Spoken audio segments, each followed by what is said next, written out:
오늘도 코람되어 하나님 앞에 겸손히 주의 뜻을 받들기 위해 이렇게 성전을 향한 우리 성도들을 주의 이름으로 크게 축복합니다. 특별히 지금 또 어제도 그렇고 오늘도 그렇고 이 새벽녘에도 비가 많이 내리는데도 여러분들 비바람을 또 가르면서 이렇게 성전을 향한 여러분들의 마음 하나님께서 아십니다. 그리고 또 영상으로도 최선을 다해서 예배에 동참하는 모든 성도들에게 하나님의 크신 은혜와 위로와 축복이 있기를 주님 간절히 축원합니다.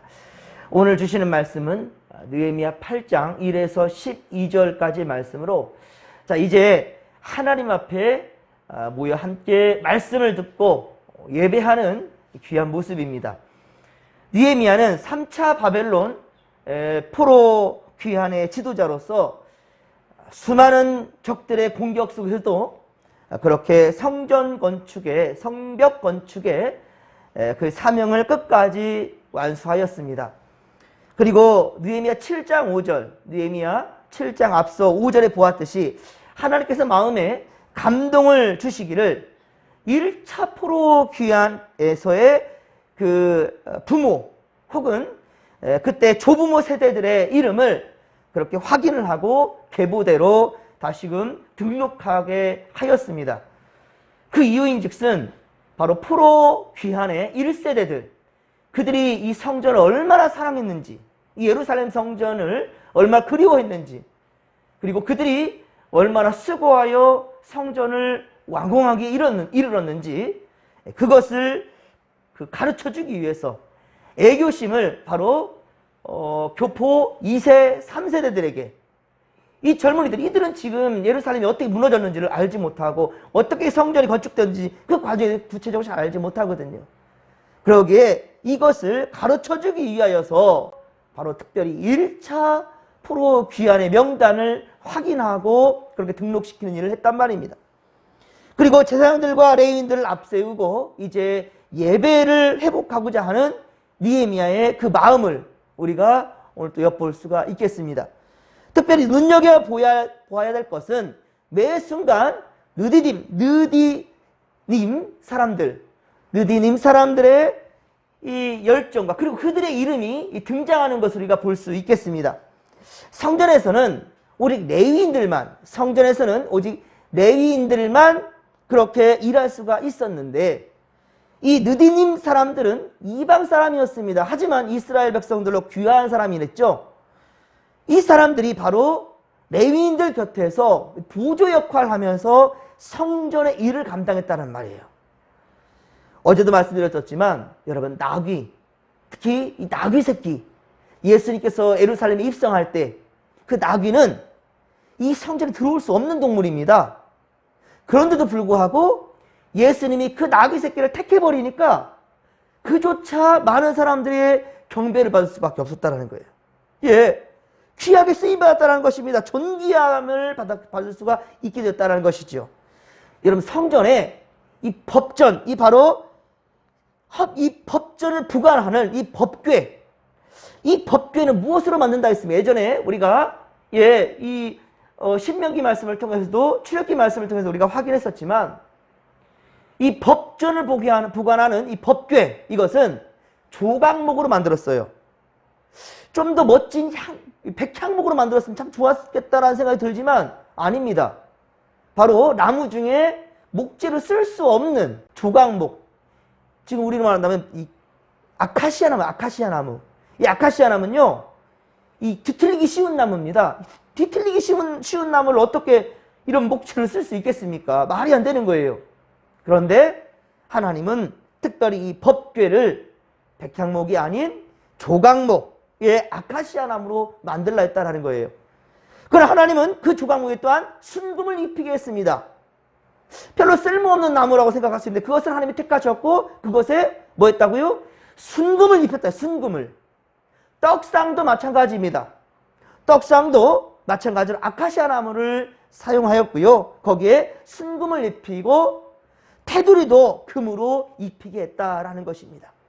사랑하는 성도 여러분, 우리도 이렇듯 죄 많고 허물 많은 인간들, 하나님께 귀 쓰임받지 못할 그런 죄인들이지만은 예, 불만과 불평이 가득한 그런 인생, 그런 입술을 가진 자들이지만, 뒤틀리기 쉬운 조각목 같은 인생이지만, 그러나 주 예수를 믿고 그분을 영접하며 구원을 받으니 레위인도 아니며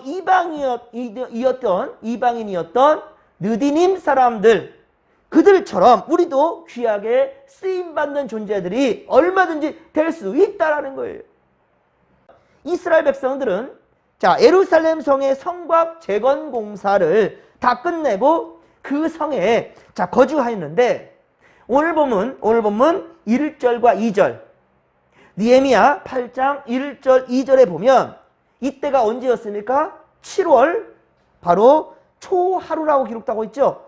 7월 초하루, 즉 7월 1일 바로 월삭입니다. 이 월삭에 모든 백성을 일제히 수문 앞으로 모이겠다란 말입니다. 그런데 느헤미야 3장 26절, 느헤미야 3장 26절에 우리 보았듯이 그 수문은 누가 책임지고 지키던 것이었습니까? 바로 느디님 사람들이었습니다. 그렇습니다. 이 느디님 사람들은 혈통으로는 이스라엘 백성들이 아니에요. 그런데 바로 이방인들로서 귀한 자들이었지만은 성전을 사모하고 하나님의 역사하심을 바라는 그들이기 때문에 하나님은 그들을 사용하셨다는 것입니다. 특별히 예루살렘 이 성전에 수많은 사람들이 살아가는데 이 물은 아주 귀한 것입니다. 아니, 이 먹을 것이 아주 풍족한다 할지라도 물이 없으면 안 됩니다. 그 물이 아주 중요해요. 바로 예루살렘으로 들어오는 이 바로 물들, 마실 이 물들이 들어오는 문이 있었는데 그게 바로 수문이거든요.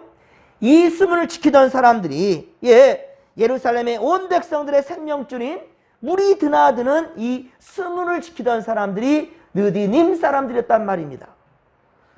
하나님은 이 수문 광장으로 그래서 사람들을 모이게 한 거예요. 이 수문으로 수많은 사람들을 광장으로 모이게 한 것입니다. 그곳에서 모세의 율법을 그렇게 낭독하게 하였습니다. 곧 월삭으로 모여서 주의 말씀을 듣게 한 거예요. 예배로 부르신 것이죠. 우리에게도 내일이면은 참 공교롭게도 참 신기하리만큼 내일이면 7월 월삭입니다.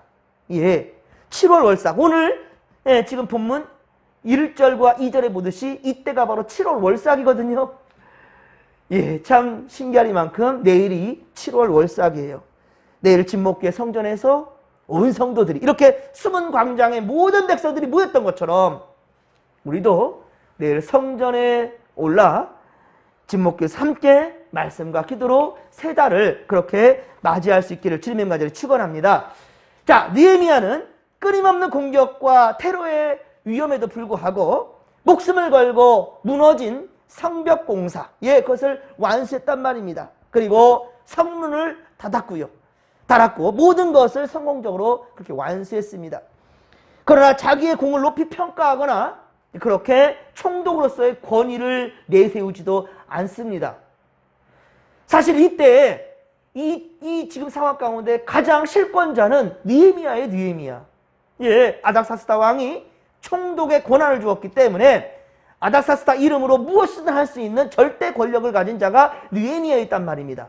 하지만 느헤미야는 자기의 권위를 세우지 않습니다. 2절에 보십시오. 오늘 보면 2절 보면 자신보다 먼저 2차 포로기한 때 지도자였던 제사장 겸 학자였던 에스라, 그 에스라를 세웁니다. 자신은 바사왕 아닥사스다 왕이 세운 바로 총독이었지만 하나님의 명령대로 한다면 바로 평신도에 지나지 않거든요. 느헤미야는 그냥 평신도입니다. 모든 권력을 가진 자였지만은 그러나 하나님 앞에서는 그저 평신도라는 것이죠. 우리나라에 대통령이 있다 할지라도 그가 예수를 믿는다 할지라도 예배를 드릴 때는 평신도입니다. 그거 마찬가지고 그것을 분명히 느헤미야는 영적인 질서대로 따랐다라는 거예요. 느헤미야는 뒤로 물러납니다. 이 예배를 드리는 이 상황 가운데 자신은 뒤로 물러납니다. 그리고 제사장 에스라로 하여금 율법책, 곧 바로 하나님의 말씀을 읽게 했다라는 거예요. 1차 포로기한 때 성전을 건축한 사람은 스룹바벨과 예수아였죠. 1차 포로기한 때 성전을 건축한 사람은 스룹바벨과 예수아였고 3차 포로기한 때 느헤미야는 무너진 성벽을 건축하고 그리고 성문을 달았던 사람입니다. 그런데 2차 포로기한을 이끈 바로 그 지도자는 에스라였어요. 하지만 에스라는 제사장 겸 학자로서 성전을 건축하는데 특별히 앞장서 일하지는 않았습니다. 예배와 영적 질서를 세우는 데 최선을 다한 것이 에스라였죠. 그것도 바로 느헤미야가 그렇게 존대하면서 세워주었죠. 사실 교회는 개척될 때 우리 진목교 개척될 때도 마찬가지였을 것입니다. 수많은 성도들은 가진 재물과 건강과 시간과 그리고 정성과 그 모든 것들을 다 아낌없이 하나님께 바쳐서 그렇게 우리 진목교는 세워졌을 것입니다. 그리고 교회를 세우면 목회자를 청빙하지요. 물론 우리 교회는 지을 때부터 어쩌면 우리 김영수 목사님께서 함께 동참했지만 많은 교회들은 그렇습니다. 교회가 완공된 다음에 목회자를 청빙하는 겁니다. 저 역시 진목교회가 세워질 때 함께 벽돌을 쌓아 올린 사람이 아니잖아요. 그런데 여러분들 하나님께서는 분명히 이렇게 저를 성도들로 하여금 청빙받게 하시고 이렇게 목회를 이어가게 하지 않습니까? 느헤미야는 총독의 지위를 가진 자였지만 예배 가운데는 평신도의 자리로 그렇게 내려갔고요. 수문학 광장 백성들을 그러나 모으는 데는 최선을 다했습니다. 그러니까 성도로서 할 수 있는 일은 최선을 다하였고 그때 어찌 보면은 총독의 권위를 사용했겠지요. 그 총독으로서 명했으니까 모든 백성들은 순종할 수밖에 없는 그래서 수문 광장으로 다 모이게 된 겁니다. 그리고 3절에 보듯이 제사장 에스라를 그렇게 세워서 새벽부터 정오까지 남자나 여자나 알아들을 만한 모든 사람이 냈다 하니까 바로 어린아이들도 청소년들도 청년들도 좌우지간 말씀에 대해 모든 자들은 다 모였다라는 것이지요. 그래서 율법책을 낭독하고 모두 그렇게 듣게 하였다라는 것입니다. 그런데 2절에서는 에스라를 제사장이라고 표현하고 있네요. 이 에스라를 제사장 겸 학자 이런 식으로 표현했는데 오늘 보면 2절 보면 에스라를 제사장이라고 표현했고요. 4절에 보면 또 학사라는 표현을 쓰고 있습니다. 이것이 무슨 의미겠습니까? 이것은 성경 말씀이 선포될 때에는 말씀이 선포될 때 에스라는 제사장 직분이라는 거예요. 제사장 직분으로서 이 직을 수행했다라는 것이고 하지만 8절 오늘 보면 8절에서는 율법책이 낭독되고 그 뜻을 해석하며 성도들에게 밝히 이렇게 말씀을 해석하여 알리게 하는 그런 상황 가운데서는 학사, 즉 율법 교사로서 성도들에게 이 말씀에 대해서 낱낱이 풀어주는 바로 율법 교사로서 그 직을 감당했다라는 거예요. 그래서 오늘날 목사들도 오늘날 이 목사님들은 예배 말씀을 증거하는 바로 그러한 제사장과 같은 역할을 감당하면서도 또한 성경을 가르칠 사명이 있는 거예요. 성경을 가르칠 바로 율법 교사로서 학사로서에도 사명이 있다라는 것이죠. 그리고 제사장 에스라가 예배를 집례하니까 그 좌편에는 6명 그리고 우편에는 7명의 사람을 또 따로 세웠습니다. 이들은 모두 다 제사장들이었습니다. 함께 5절 6절 오늘 보면 5절 6절을 같이 다시 한번 읽겠습니다. 에스라가 모든 백성 위에 서서 그들 목전에 책을 펴니 책을 펼 때 모든 백성이 일어서니라. 에스라 위대하신 하나님 여호와를 송축하며 모든 백성이 손을 들고 아멘 아멘 하고 응답하고 몸을 굽혀 얼굴을 땅에 대고 여호와께 경배하니라. 아멘. 여기 보십시오. 성경책을 폈다라는 것은 예배가 이제 시작됨을 알리는 거예요. 성경책을 펼 때 예배가 시작되는 것을 알리는 겁니다. 우리가 예배로 부름이라는 말을 하죠. 주보에 보면 예배로의 부름을 합니다. 자, 이때 모든 사람, 우리 성도들은 어떻게 합니까? 자리에서 기립하지요. 우리들도 예배가 시작될 때 모두 자리에서 기립하지요. 남녀노소 할 것 없이 힘이 없어. 예, 제대로 걷지 못하는 성도들도 어떻게든지 자리를 붙잡고 이렇게 일어서게 되는 것은 바로 하나님 앞에 예를 표하는 것입니다. 예. 사실 성경 말씀 읽을 때에도 일어서서 하는 것이 바로 예배학적으로는 옳습니다. 우리의 예법으로 본다면 어른이 들어오는데, 그래서 여러분들도 가르쳐야 됩니다. 이 자녀들이, 손주들이 들어올 때, 집에서 놀다가도 이 어르신이 들어오면 일어나서 할머니 다녀오셨어요, 할아버지 다녀오셨어요, 어머니 다녀오셨어요, 아버지 다녀오셨어요, 이 인사하는 법을 가르쳐야 됩니다. 교회에서도 아이들 멀뚱멀뚱 놀고 그냥 왔다 갔다 지나가는데 어른이 들어오는데도 인사할 줄 몰라요. 여러분 혼내주십시오. 제발 우리 아이들이라도 혼내주셔야 됩니다. 가르쳐야 됩니다. 예? 예를 가르치지 않냐면 버르장머리 없는 아이들이 잘 될 것이고요. 정말 예의 없는, 하나님 앞에도 예를 갖추지 않는 그런 자들이 될 것입니다. 분명한 것은 예를 가르쳐야 되는 거예요. 그래서 이때 성경책이 펴질 때, 이 예배가 시작될 때 모든 자들은 자리에서 일어났습니다. 그리고 아멘의 말씀에 대해서 아멘 아멘하고 이렇게 응답하는, 예, 그들을 봅니다. 그리고 오늘 6절에 보면 에스라가 먼저 하나님을 송축하지요. 에스라가, 이 제사장이 하나님을 송축하니 백성들도 몸을 굽혀 얼굴을 땅에 대고 여호와께 경배하였더라는 거예요. 이것이 바로 교동문의 모티브가 됩니다. 우리 교동문 예배 드릴 때 교동문을 할 때 있지 않습니까? 이렇게 서로 화답하는 거, 그렇습니다. 또한 말씀이 선포될 때는 성도들이 아멘으로 화답하는,데 이런 모습, 이 예배의 모습들이 오늘도 다르지가 않다는 거예요. 그리고 9절 이하에 보면, 오늘 보면 9절 이하에 보면 하나님의 말씀을 들은 성도들은 다 어떻게 했습니까? 울었다는 거예요. 하나님의 말씀을 들을 때 눈물을 흘렸대요, 다들. 예. 그러자 총독 느헤미야, 이 느헤미야와 제사장 겸 학사 바로 에스라와 백성을 가르치는 레위인들은 슬피 울지 말라라고 제지하는 것을 보게 되지요. 말씀을 들으니까 북받쳐 오르니까 눈물을 흘리는 거예요, 성도들이. 그러니까 이때 아니야, 니들 울지 말라라고 그렇게 제지합니다. 그 이유가 뭘까요? 말씀을 들을 때 감동이 되니까 눈물을 흘리는데, 이때 이 눈물을 제지하는 것은, 이날은 어떤 날이라고 지금 말하고 있습니까? 여호와 하나님, 이 하나님의 성일이다, 여호와의 성일이다, 거룩한 날이다 라고 지금 말하고 있어요. 거룩한 날이다. 그러니까 거룩한 날이니 슬퍼하며 울지 말라라고 말합니다. 그렇습니다. 예배는 내 감정이 중요한 것이 아니에요. 만약에 이 시간 제가 말씀에 감동이 됐다고 북받쳐 올라와서 펑펑 울고만 있어요. 말씀을 전하질 않아요. 전할 수가 없어요. 성도들 또한 역시 계속 말씀에 증거되어져 가고 있는데 그 말씀에 귀를 기울인 것이 아니라 감정이 북받쳐 올랐다고 계속 울고만 있네요. 이건 예배가 아닙니다. 여러분, 예배는 감정에 치우치는 것이 아니라 말씀에 집중하는 거예요. 그리고 무엇보다도 하나님께 집중하는 것이 바로 예배의 중요한 부분이라는 것이죠. 그렇습니다.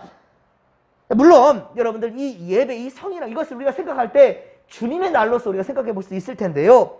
물론 열흘이나 40일이나 금식기도 할 때, 우리가 금식기도 할 때는 40일 동안 열흘 동안 할 때 이런 특별한 경우에는 우리가 금식을 하여도 주일도 그렇게 할 수도 있다지만 그 외에는 사실은 주일에는 금식도 금하게 했습니다. 예. 그래서 절기 중에 특별히 여러분들 아실 거예요. 사순절 때에도 주일은 빼고 세지요. 주일까지 포함하면 6번이 포함되니까 이 사순절이 46일이 됩니다. 46일. 그런데 주일을 빼고 40일을 셉니다. 예, 즉 다시 말하면 이 사순절의 중심은 뭡니까? 예수 그리스도의 십자가의 사건에 동참하는 거잖아요. 그럼에도 불구하고 우리는 슬퍼해서는 안 된다는 거예요.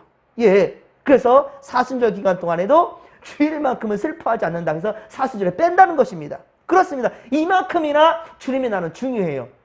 예전에는 우리 정말 주일 성수하는 거 성수라고 그랬죠. 예전에는 정말 주일에는 놀지도 않고요, 일도 하지 않고요, 예, 쇼핑 같은 거, 어디 장도 못 보러 가는, 오직 교회에서 새벽부터 시작해서 밤늦게까지 오직 예배에만 집중하는 그런 시대도 있었지 않습니까? 지금도 그 중심은 틀어지지 않습니다. 지금도 주일은 거룩하게 지켜야 될 책임과 의무가 있습니다. 사명이 있습니다. 사랑하는 성도 여러분, 내일은 7월의 월삭입니다. 진목교회 본당에서 말씀과 기도로 우리 함께 시작하는 것, 특별히 오늘 말씀에 바로 8장 2절에 보면 일곱째 달 초하루, 어떻게 보면 참 이렇게 공교롭게도 겹치는지 참 신기합니다. 우리도 이 같은 마음으로, 느헤미야 시대에 이 사람들과 같은 마음으로 우리 함께 주의 성전에 올라와서 하나님의 말씀과 기도로 새 달을 시작할 수 있는 우리가 되기를 소망합니다. 주께서 우리와 함께 하실 것입니다. 우리의 소원과 마음의 묵상이 주 앞에 연락되기를 소망합니다. 주여 삼창 부르며 기도하며 나갑니다. 주여, 주여, 주여. 살아계신 하나님 아버지, 고맙고 감사를 드립니다. 은혜 충만, 성령 충만, 말씀 충만으로 함께하여 주시옵소서.